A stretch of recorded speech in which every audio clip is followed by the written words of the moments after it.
Buddy Tuck here. Welcome back for another episode of Raw. Let's get right into it. Woo, woo, woo. Putty's on a time limit, so we're just going through. We're going through. Woo, woo, woo, woo.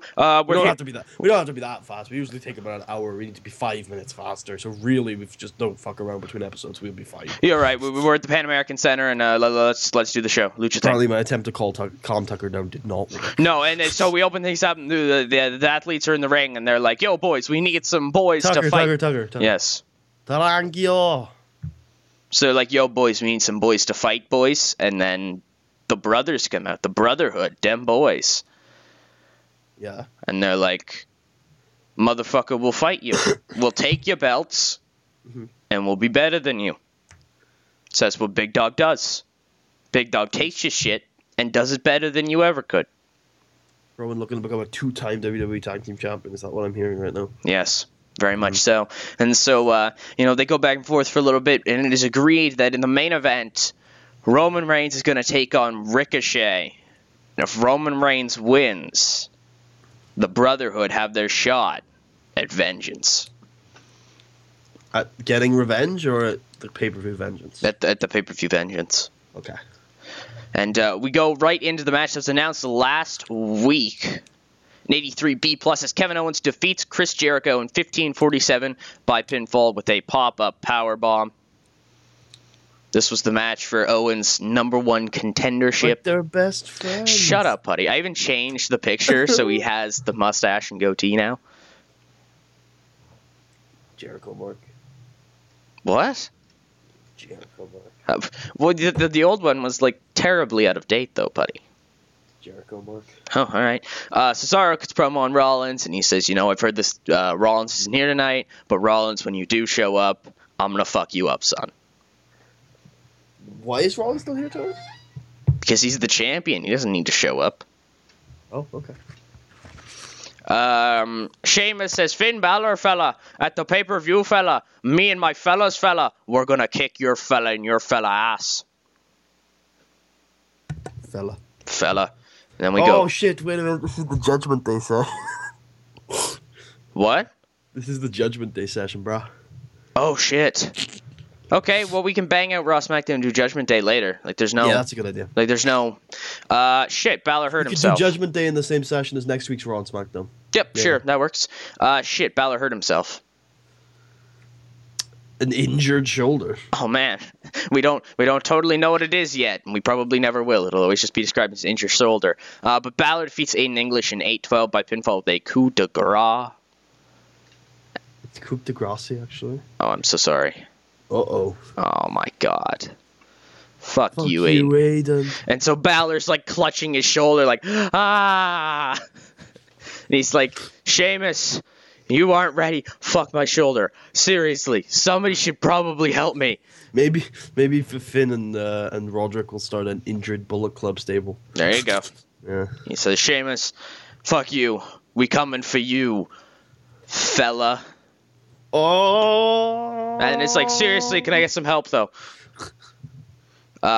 Miz cuts a promo in which he says that he's the Miz. He's awesome. He deserves to be up in the lights. He deserves to be the face of brands. He deserves to be the world champion. He deserves to be great. I agree. Miz is great. He is. And he goes out there and he beats Nitro. 2 minutes and a second. Monday Night Raw beats Nitro again. Yep. By pinfall with a skull-crushing finale.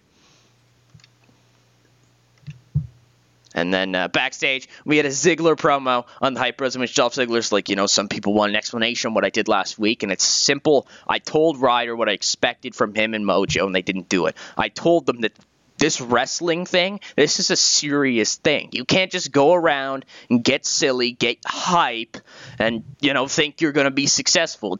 It's not how it works. And then, Tommy is kind of, strolling by in the background and is like, yo, you talking about not getting hype? And Ziggler's like, yeah, I don't like getting hype. And Tommy's like, yeah. I am hyped for not getting hyped. Exactly. The Ascension are like, we've come to kill everyone. We've come to destroy.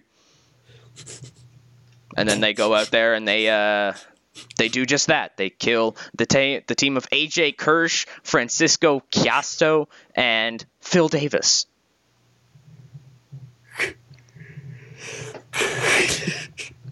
And then backstage, like, Apollo's, like, hanging out, and then, like, he passes by Enzo and Cass, and it's like, yo, you guys not like those Ascension boys? No, we don't. Why? Yeah! And then Enzo's like, okay, and he walks away. And it's like, good to know, good to know. Aries cuts a promo. He's the Impact player. He's here. He's here to beat main eventers. He's here to win titles, and he's here to shatter this illusion that, Austin Aries is not a major player. He says as he can barely get his head over the ring ropes, and nobody can really see him. Rusev defeats Ty Dillinger in 44 seconds by submission with the Accolade. And then Tyler Breeze comes out here and tries to... Oh, that's Ty Dillinger. 10! Ty Dillinger, post-match, is like, and then Rusev just kind of, like, beats him down and locks him in Accolade once again. Is Ty Dillinger not getting a shot at the United States title? No, never. So, Rollins McIntyre promo from somewhere, some kind of beach hotel type deal. Wait, Drew's not the champ. He has to be here. He's his friend. He can vouch for him. Gosh. Rollins is like, Cesaro, you can go on and on about whatever you're going to do. Here's the problem, all right? And I don't know if you know basic math, but there's 2 of us and 1 of you. Yeah, but Drew never interferes in any of the matches.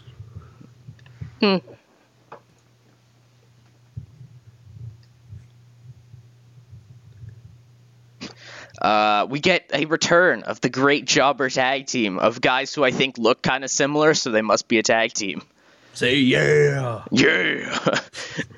Say no. Oh god, I'm trying to think of another word for revival. The reincarnation. Yes, the reincarnation. As the Hype Bros defeat them in a minute and a half when Mojo defeats Bruce by pinfall with a fireman's carry slam. Yep, just general. Next week, the Resurrection debut. Mucha Lucha is like, oh, Finn Balor, we're gonna get ya. No, they don't talk about Finn Balor. We're Irish too, Mucha Lucha. They don't talk about Finn Balor. They're just cutting a promo. Fine, they just say Lucha Dragon's gonna be Lucha Victory at Lucha Vengeance. Oh, you totally need to rename the pay-per-view to Lucha Vengeance now. Lucha Vengeance.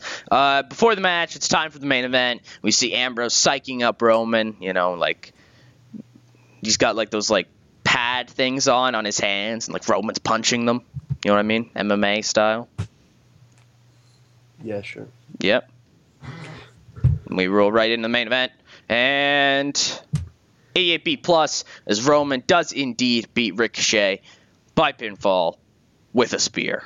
So it is... Spears him in half. Yep, rips him right in half, and they're like, oh shit, he may actually be dead. This is actually kind of concerning. Okay. Apparently I didn't book another match in there, so... Oh, probably because I can't book another match because we don't know who's Balor's partners.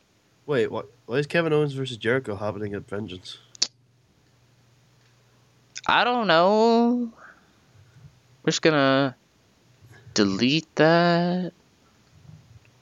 And we're gonna book the world title that's not there for some reason.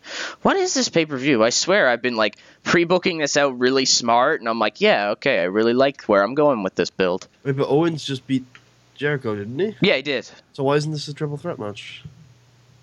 Because Owens has a no contendership at a later date. Oh, okay. So it's not actually a number 1 contender. No, it's like, yes, basically. Yeah, you know what? That's a better word for it. Ambrose comes out to celebrate, and Ambrose is like, fuck you, little dude, fuck you. And then Neville rolls in, kind of like backs Ricochet up and just like stands up to the both of them like, motherfucker, I ain't scared no big dog. Except in a Geordie accent. Yes. And that's on, the Tucker, show. Try the Geordie accent. I don't even know what that even is, so.